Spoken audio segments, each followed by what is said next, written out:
ബസ്സുകൾ കയറി ഇറങ്ങിക്കൊണ്ടും വീടുകൾ കയറി ഇറങ്ങിക്കൊണ്ടും ഇന്നത്തെ മുഖ്യമന്ത്രിയും കൊടുത്തിരുന്ന ഒരു വാഗ്ദാനം, ആ വാഗ്ദാനം ലംഘിക്കപ്പെട്ടിരിക്കുകയാണ്. ഓർഡിനറി ബസ്സുകളിൽ മാത്രമായിട്ട് പരിമിതപ്പെടുത്തുമ്പോൾ തീർച്ചയായിട്ടും ഇവിടെ ഉണ്ടായിരുന്ന ഇന്ന് രാവിലെ കണ്ടിട്ടുള്ള പല ബസ്സുകൾക്കും സ്റ്റിക്കർ ഒട്ടിക്കുന്നതാണ്. കോഴിക്കോട്, വയനാട് തുടങ്ങിയിട്ടുള്ള പ്രദേശങ്ങളിലൊക്കെ തന്നെ ഈ KSRTCയുടെ ഓർഡിനറി ബസ്സുകൾ എടുത്ത് പരിശോധിക്കുമ്പോൾ 100-ൽ ചുവടെ ബസ്സുകൾ മാത്രമാണുള്ളത്. പറഞ്ഞ വാഗ്ദാനങ്ങൾ നടപ്പിലാക്കാൻ സാധിക്കില്ലെങ്കിൽ തീർച്ചയായിട്ടും ഇവിടെയുള്ള സ്ത്രീ സമൂഹത്തോട് കോൺഗ്രസ് മറുപടി പറയണം.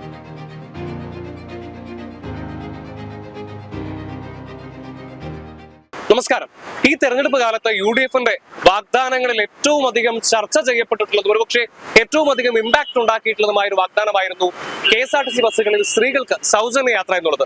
ഇന്ന് ജൂൺ മാസം 15-ാം തീയതി UDF സർക്കാരിന്റെ ആ വാഗ്ദാനം നിറവേറ്റപ്പെടുകയാണ്. പക്ഷെ ഒരു ചെറിയ തിരുത്തുണ്ട്. എല്ലാ ബസ്സുകളിലുമില്ല, ഓർഡിനറി ബസ്സുകളിൽ മാത്രമാണ് ഫലത്തിൽ സ്ത്രീകൾക്ക് സൗജന്യ യാത്ര അനുവദിച്ച് ലഭിക്കുന്നത്. ഇതിൽ വലിയ പ്രതിഷേധമാണ് BJPയുടെ ഭാഗത്തുനിന്നുണ്ടാകുന്നത്. നമുക്കറിയാം, മെയ് മാസം 15-ാം തീയതി KSRTCയിലെ സൗജന്യ യാത്ര നടപ്പിലാക്കാത്തതിൽ മഹിളാ മോർച്ച വലിയ പ്രതിഷേധം നടത്തിയിരുന്നു. ഇന്നിപ്പോൾ കൃത്യം ഒരു മാസം കഴിഞ്ഞ് ജൂൺ മാസം 15-ാം തീയതി ഈ സൗജന്യ യാത്ര ആരംഭിക്കുമ്പോൾ എല്ലാ ബസ്സുകളിലും എന്തുകൊണ്ട് സ്ത്രീകൾക്ക് സൗജന്യ യാത്ര നടപ്പിലാക്കുന്നില്ല? അങ്ങനെ ആയിരുന്നുവല്ലോ UDFന്റെ തെരഞ്ഞെടുപ്പ് കാലത്തെ വാഗ്ദാനം എന്ന് ഓർമ്മിപ്പിച്ചുകൊണ്ട് BJP വലിയ പ്രതിഷേധമാണ് സംസ്ഥാന വ്യാപകമായി നടത്തുന്നത്. ഞാനിപ്പോൾ നിൽക്കുന്നത് കോഴിക്കോട് KSRTC ബസ് സ്റ്റാൻഡിനകത്താണ്. ഇവിടേക്ക് BJPയുടെ കോഴിക്കോട് സിറ്റി ജില്ലാ കമ്മിറ്റി പ്രതിഷേധവുമായി എത്തിയിട്ടുണ്ട്. അവരുടെ പ്രതിഷേധത്തിന്റെ വിവിധ ദൃശ്യങ്ങൾ നമുക്കൊന്ന് കാണാം. ചേച്ചി, ഇപ്പം UDF സർക്കാരിന്റെ ഈ വാഗ്ദാനം പൊള്ളത്തരമാണെന്ന് പറഞ്ഞുകൊണ്ടാണല്ലോ മഹിളാ മോർച്ചയും BJPക്ക് വലിയ പ്രതിഷേധത്തിന് ഒരുങ്ങിയിരിക്കുന്നത്. എന്താണ്? അതെ, തീർച്ചയായിട്ടും ഇത് കോൺഗ്രസ് സർക്കാരിന്റെ ജനവഞ്ചനയാണ്. സ്ത്രീകൾക്ക് നൽകിയിരുന്ന വാഗ്ദാനങ്ങൾ ഉണ്ടായിരുന്നു.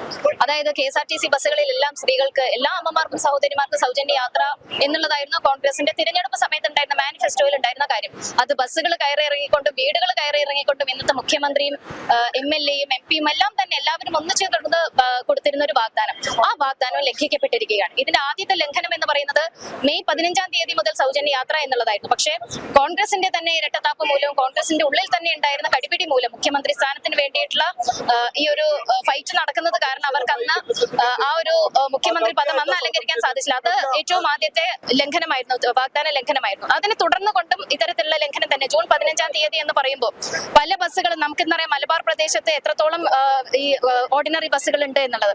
എന്നാൽ ഓർഡിനറി ബസ്സുകളിൽ മാത്രമായിട്ട് പരിമിതപ്പെടുത്തുമ്പോൾ തീർച്ചയായിട്ടും ഇവിടെ ഉണ്ടായിരുന്ന ഇന്ന് രാവിലെ കണ്ടിട്ടുള്ള പല ബസ്സുകൾക്കും സ്റ്റിക്കർ ഒട്ടിക്കുന്നതാണ്. ഈ ഫാസ്റ്റ് പാസഞ്ചർ ബസ്സുകൾ, ടൗൺ ടു ടൗൺ ബസ്സുകളെല്ലാം തന്നെ സ്റ്റിക്കർ ഒട്ടിച്ചുകൊണ്ട് മാറ്റി നിർത്തി ജനങ്ങൾക്ക് ആ യാത്രാ സൗകര്യം ലഭ്യമാകാതിരിക്കുന്ന ഒരു പശ്ചാത്തലം. അതുകൊണ്ടാണ് സ്ത്രീകൾക്കൊപ്പമാണ് സർക്കാർ, സാധാരണക്കാർക്കൊപ്പമാണ് BJP എന്നുള്ള ഒരു മുദ്രാവാക്യം ഉയർത്തിപ്പിടിച്ചുകൊണ്ടാണ് ഞങ്ങൾ ഇന്നത്തെ പ്രതിഷേധ പരിപാടി സംഘടിപ്പിച്ചിട്ടുള്ളത്.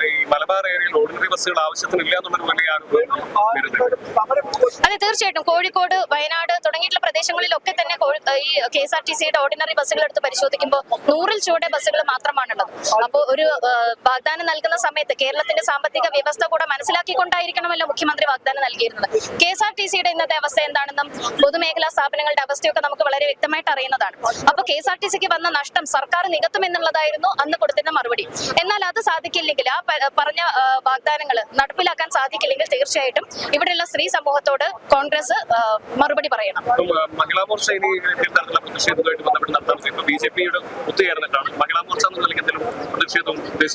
മഹിളാ മോർച്ച ആദ്യം തന്നെ ഒരു സൂചനാ സമരം നടത്തി.